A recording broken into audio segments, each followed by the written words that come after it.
So the last one on the list is physical touch. I'm curious about this one. I'm not going to lie. So am I. To see where this one goes. The marketing side of this would be personalized human connection. Oh. Okay. So it's obviously we're not telling you to have a physical touch with your clients. Good Lord. Hello everyone. Welcome back to the Law Firm Marketing Minute. As always, I'm your host, Smike. Today we have the business development manager ladies of the office. We have Sophia and we have Jana. Hello. They are, like I said, they are both our business development managers here at Spotlight Branding. Sophia is also the office queen. I know you've seen her on the podcast before. I think this is your first time, at least since I've been on the host. podcast? Yeah. I don't think so. Since I've been the host? Yeah, I did one back there with you. It was very memorable. Oh, that's right. Apparently. That's right. It was super memorable. So yes, great, yes. I was just testing you. Congrats. You've passed. Yay. So these are the two perfect people to bring onto this episode because it is Valentine's Day as you're listening to this. And because it is, love is in the air. And we are going to talk about marketing's love language. And, obviously it's a very creative play on words. Obviously it's we try to, get in with the trends where we can. And, this is just one of the ways that Pander. Yeah, exactly. A little bit. So the five that we're going to be talking about, words of affirmation, acts of services, receiving gifts, quality time, and physical touch. First and foremost, let's talk about today, which is Valentine's Day. Obviously, as recording this, it's not, but it is as people are listening to this. Any Valentine's Day plans for y'all? Because Jana has a awesome fiance, and Sophia recently got married. I do have a wonderful husband. Yes. Yeah. And I have to shout out my wife. As you should. Yeah. Yes. We consider ourselves old, grumpy married folks now because even though it's only been going on 7 years, but I mean still. Anyways, plans for today? Any plans? Dinner. We're gonna do nice. A nice-ish restaurant. Dinner, probably some wine, and I don't know. I need to get him something probably. More importantly, he needs to get me. I'm kidding. If you're watching this, you're not taking anything. They're saving for a wedding. They're saving for a wedding. This is true. If anything, yes, give me the words of affirmation and save the money for the honeymoon. There you go. I'm crying. I love that. Nothing on my end necessarily. Not basically for us. Valentine's Day is every day. So yes, that is You're nothing. That kind of sappy couple. No, I'm just kidding. Stop. So Jana mentioned there that she does like words of affirmation. I do. So I'm sure the audience would like to know what we're the marketing things that we're going to talk about. So words of affirmation. Yeah. The words of affirmation. So our crossover into marketing is that words of affirmation build trust and credibility, right? Just like a blog or social media, right? They build trust and credibility. Nice Jana, since you are a person that loves affirmation, words of affirmation, really do. What can you say about the importance of building trust and credibility, not just in your personal life, but with marketing? Lawyers. You really want to talk about marketing on this podcast? I guess we got to bring it up. Yeah. So important. So, I mean, yes, personal life. I think it also does build trust in a way. It builds that kind of validation. I'm in it for the validation. And so I think on that specific term, you are kind of getting validity from the content that you put out of like knowing what you're doing. And so I think, the blog could almost be words of affirmation. Am I stretching it too? Am I pulling? I think you're all right. I think this episode is meant to be kind of haywire anyway. Okay. So little all over the place. Okay, yeah. Yeah.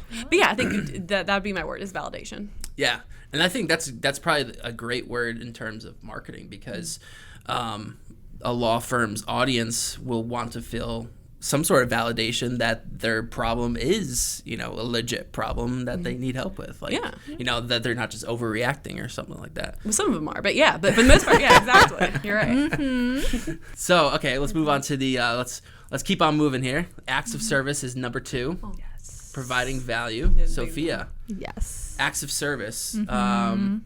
Personal life and marketing. Where could you see acts of service kind of falling into into the space. Yes, love acts of service. So at least personally for me, it can be simple things like helping with, chores around the house, for example. Like, hey, by the way, like folded all the laundry for you. Like, hey, by the way, like put away all the dishes for us. Or hey, just like cooked us dinner, like that type of thing. Or like, oh, you don't have to go grocery shopping because I took care of all of that for you. Caleb is amazing. But with that, Shout yes, out right, Caleb. go Caleb. Let's Snaps go. for Caleb. Well done. But with that said, as far as marketing goes, of course, like at the center of the whole acts of service thing is being served, right? So at the end of the day, when it comes to the marketing messaging, I think it really should hone in on how the law firm in particular can truly serve its audience.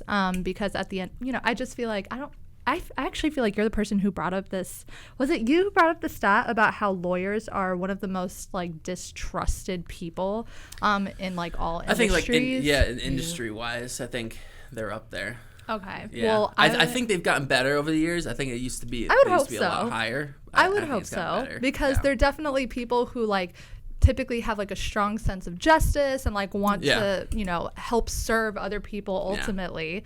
So with that said, because lawyers sometimes can get a bad rap for like charging a lot of money or just potentially maybe being a little selfish, even though I personally don't necessarily think that, I do think that from a marketing messaging perspective, it would be really, really good for them to kind of wipe the slate clean, as it were, and just emphasize the ways that they serve their community, whether it's through the different services they provide, the different details that they, like let's say they serve a particular niche within a community, whether it's like for any particular special reason, like it's just really endearing for its audience to know that they, have that like special nuance, if you will, or like any volunteering things that they do in the community. I know some of our clients in the past have volunteered at like whether it's like giving donations to certain organizations or like volunteering at a soup kitchen, that type of thing. So I think that would be really useful. You said earlier that you also need to be served. And I thought you were going to bring up, like, Getting served. Like, getting served, like papers. I'm dead. And I was like, I guess this is the day for it, right? I was I ready with the puns. Yes. You know what? If I don't catch on to the puns that I'm setting up, I need people like y'all to like finish them for me. So thank you. I appreciate that. So Jana earlier said that she wants to receive gifts today. Now, she was kidding around. But receiving gifts is next on the list here. Oh, I guess. And the marketing tie-in is offering exclusive perks. Okay, we're talking about lawyers here. We're talking about law firms. What do we mean exclusive perks? Like, Well, I think, my first thought when you mentioned gifts were like the free resources. So the free content that is given is like a little gift for, and granted, you're in a way paying for it by giving, their email address, like the consumer. it's always a trade-off. Yeah, it's a trade-off of sorts, but I still think it far outweighs what you're giving, what you receive with that, the information within that. And then I know potentially even like free consultations is a type of gift, a perk, if you will. For sure. That could be one. And I know some attorneys do, some don't. It kind of depends on your area of practice a lot. Well, where does that kind of like play into like the marketing, I guess, in a sense? Like free resource actually that plays a lot more into marketing, right? Because you're basically getting a lead, right? It's a kind of a form of or it is a form of lead capturing. So like would the free consultations make its way into marketing, do you think? I mean, potentially. Sometimes, that's an advertising point, to mention because that's lot true. Of people. But granted, with that, comes people who might just be looking for the free advice, and that's not a nice gift at all. That's free. You know how many times I see on social media, on law firm social media, posts about how, it's usually around like Thanksgiving or holidays or something like that, where they're like, how to avoid those family members that all they want is free lawyer advice. Yes. We just skit about that, I think. Yes, exactly. I mean, I would be that guy. Yeah. It's honesty hour. If I had a lawyer in the family and I needed, lawyer advice, I'd be like, hey, what are your thoughts on this? I'll ask our clients here and there. We'll be on a call, and I'll be like, so my sweet Jacob may have had like, a little incident or something, and never me. I would never get a speeding ticket or 2 or 3 that I have asked for advice on. There was a point in my life where I got pulled over. Like I think in the span of a year, I got pulled over like 7 or 8 times. That's my problem. Three of them I was given a speeding ticket for. Yeah, I got 2. To be fair, 2 of them were like fix-it tickets for lights. So, Okay. But then, okay. you know, that leaves like, what is that? Some that work. 5 out of the 7 times that I was speeding. Just speeding. Yeah, in a year. It happens. Yeah. Mm-hmm. Yeah, that was it was funny because I remember it was within like, you know, a 7-month period or something like that. And like I remember the first time I got a speeding ticket, had to go before a judge, and I'm like, I don't know what the heck to do. You know, like what happens? Like, is it because all I know is like what was Judge on TV? Judy. Yeah, That's all you know. That's all I know. Judge Judy, I love you. Sponsor this podcast. Yes, please. And so I go before and the judge or whatever, and I'm like, I don't know what to do. And then my mom's just like, just go, and when they call your name, walk up, and then They ask you stuff, Yeah, probably. yeah. You don't have to and I was lead like, it. okay. So you know, I went and did the thing. By the third one, I was just I was a pro. You were besties Oh, with the it judge, was just, like, probably. routine. Yeah. Well, Yes. actually, it was in 3 different counties. Of course it Oh, was, Maggie. Of course it God. Okay. was. Mal, I'm sorry you have to deal with that. But I did spend some quality time with the judges, which segues into the next one, which is quality time. Oh, that was that was a smooth. segue. Yeah. Great segue. Nice Yeah, one. engaging direct. I mean, actually, that makes me sound terrible. I mean, you spent quality time with the judges. Man, bribe them or something like that. I mean, whatever you gotta Oh. do to get that ticket going. Yeah, I didn't have my That's your license business. removed, so Yeah. Mm-hmm. yeah, I mean, that's true. That's yeah. true. It's my business. Yeah. Stop talking about it. No, I'm just kidding. Okay, so the marketing association with quality time is engaging directly with your audience. Mm-hmm. I can kind of speak a little bit to this because especially for like social media, you know, when they talk about putting out content, you want to make it seem like you're having a one-on-one conversation with somebody, Yes. right? Yeah. Mm-hmm. Same thing with marketing. I mean, it's simply it's a conversation, Mm-hmm. right? You're basically saying, hey, you know, even if it's like a marketing bit for you know, like a special you know, discount or an offer or something like that. Yeah. Like that still can be framed in a way of a conversation. It's just that your energy level is really what needs to kind of, you know, I wouldn't go up to Sophia and start, you know, I'm scared. About start what's going on. marketing to her, Okay. you know, like 100 times of the energy of a normal person, Appreciate just out that. of the blue. Right. I Right. would appreciate that. I would think. Hope not. Yeah. So I would say that's probably the difference. Yeah. Right. Yeah. But, sure. but it's definitely a one-on-one conversation. I mean, I know we've all done social media content before because, you know, I've shoved the camera in everyone's faces here and said, hey, do this. And but I know, Sophia, you've also done some stuff on the side yourself with social media, like your travel and Yes. Travel talk? Yeah. Oh, yes. Basically. Mm-hmm. And my your positivity text. Yes. Yes. Go follow it on Instagram if you want some positivity and inspiration in your life. Okay. Yes. Shameless plugs. Continue. Oh, we love those here. Absolutely. Yeah, I'll put that, you know Absolutely. what? I'll put the link in the description. Oh, Could snap. you? Let's Yeah. go. Oh my gosh. Yeah. I love. Let's go. We'll see if it attracts any clickers there. Okay. I love.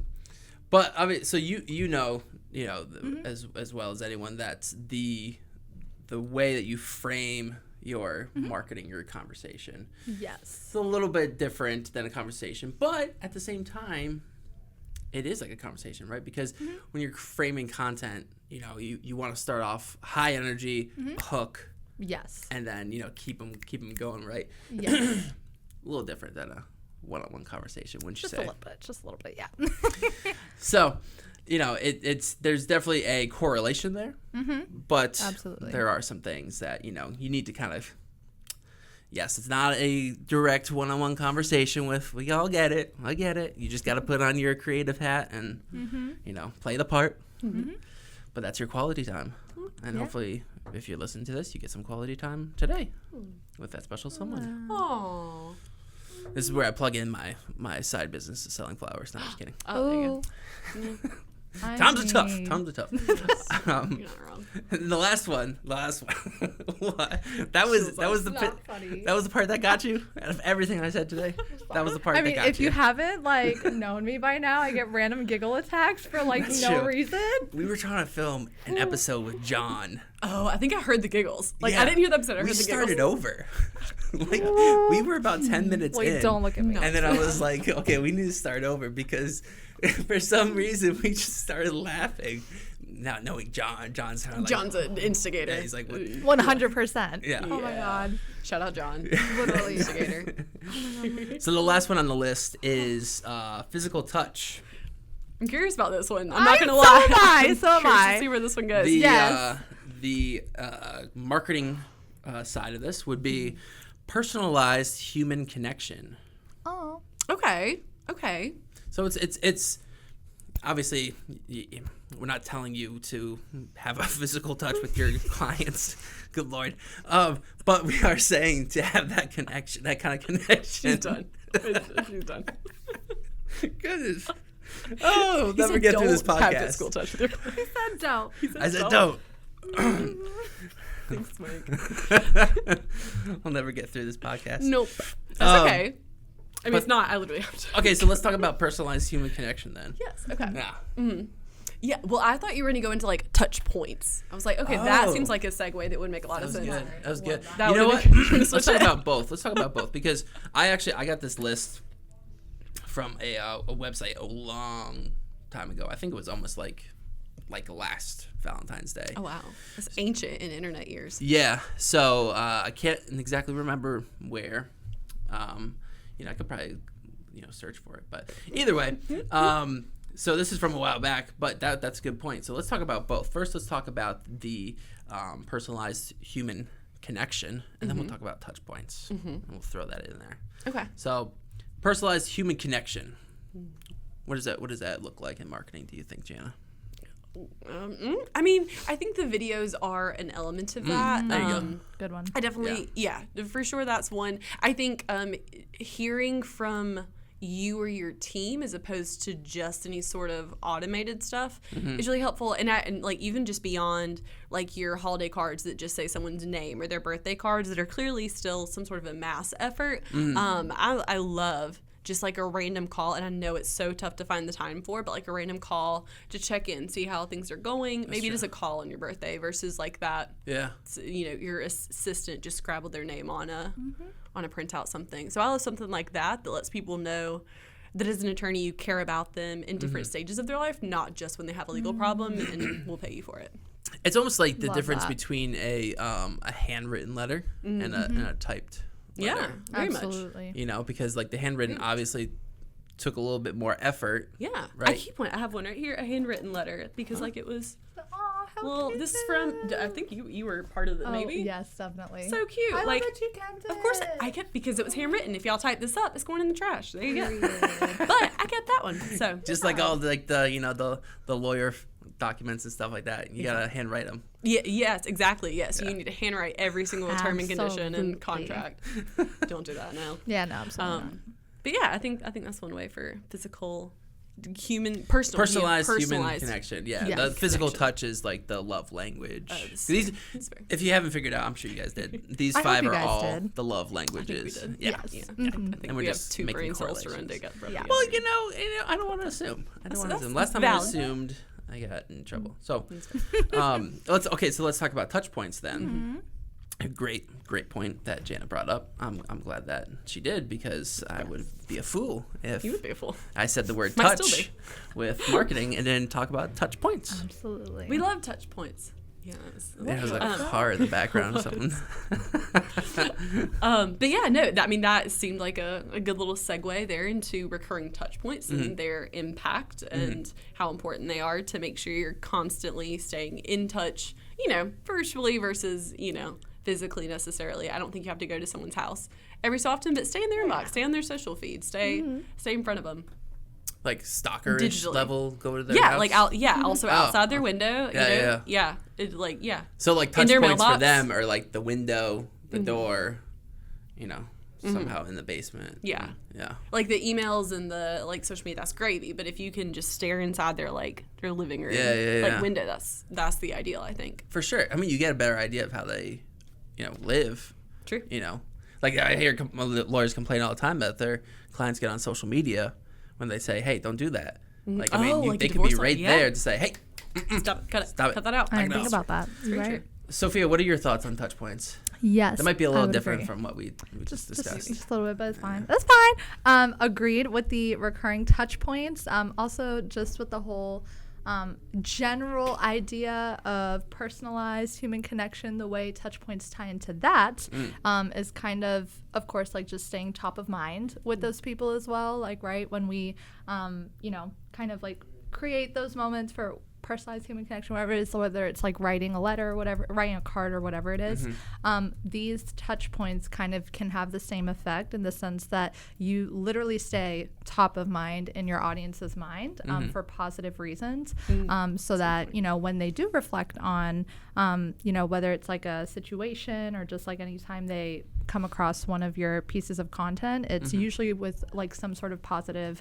context. So that's where touch points, whether it's like an email newsletter that shares like some positive news in the community or like highlights a small business or whatever it is, like there's just different ways to also make your touch points as robust as possible to not just be promotional, but also create moments for that personal human connection, whether it's with, like I said, like highlighting a small business that's local, sharing a quote, sharing inspirational content, that type of thing. And of course, the whole thing with touch points is to stay top of mind, right? So you want to make sure you have as many as possible. So not just social media, not just an email newsletter, but it could be a podcast like this one, right? It could also be, just publishing blog articles regularly, publishing video FAQs, that type of thing. Cool. I got 2 quick questions and then we're done. Okay. All right. First one. Pro or anti candy hearts? Anti. Interesting. I think they taste like chalk. Very chalky texture, for sure. Very chalky. They're like, the flavor's not, it's no for me, dog. Which candy hearts are we talking about? Am I like... The one that have the words on them, imprinted on them. Okay, I do remember that. I was going to say, like, is this not a Gen Z thing? I was just like, wait, is this like a before Gen Z? I feel like candy hearts are the circus peanuts of Valentine's I was gonna Day. say candy corn of like Or Halloween candy corn. almost. Yeah. Okay. It's like it's there, it's symbolic of the holiday, but like who eats them? Yeah. I don't. They're decoration. They're great for decoration, not for consuming. Is my stance. I don't remember the last time I tried one, so I have That's like fair. zero comment. Zero. You're not missing much. You're not. Yeah. Eat some chalk. No. It's very odd.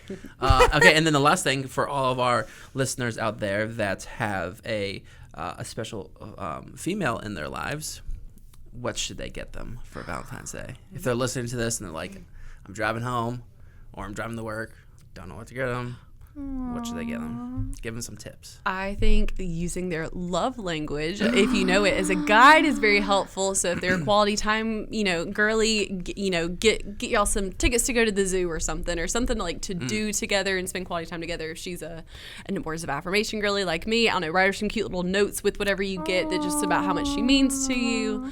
Trying to think what let's see. I mean, gifts. Good. I was gonna say gifts. If she likes gifts, just get her lots of gifts. Yeah, basically. I'm trying to think. Acts of service. Oh, maybe like get her like a car detailing. Our office queen here facilitates our anniversary gifts here at Spotlight. Where we get. Oh yeah, do the dishes. Yeah, cook a meal. Just pull a Caleb and just do all the things. Yeah, pull a Caleb. Yes. There's your answer. Right Or here. Jacob. I mean, the point of this episode was just to shout out our significant others. I'm great with it. Absolutely. I hope they watch it. I really hope they do. I'll get them to watch it. We'll make them watch it. For me, I would say that men really like. Yeah, I need help with this. What do men like? Yeah. Not much. Yeah, you're telling me. Men Yeah. are so hard to like shop for sometimes. Yeah. I mean, I would say I'm not a material person whatsoever. So. That makes it tough. Yeah. It'll make it tough. Yeah. Yeah. I'll do it. I like peace and quiet. But for quality time. There you go. So. Yeah. Well, there you have it, folks. You have a full A to Z wrap up of Valentine's Day, how it works with marketing, and what you should get your significant others. Hope this helps. I hope you enjoyed this episode. Appreciate you two being on. Thanks for having us. And for everyone listening, please leave a review because it helps grow the podcast. We're trying to grow. Do that. Make sure to share with your lawyer friends. All right. I'll see you next week. Bye.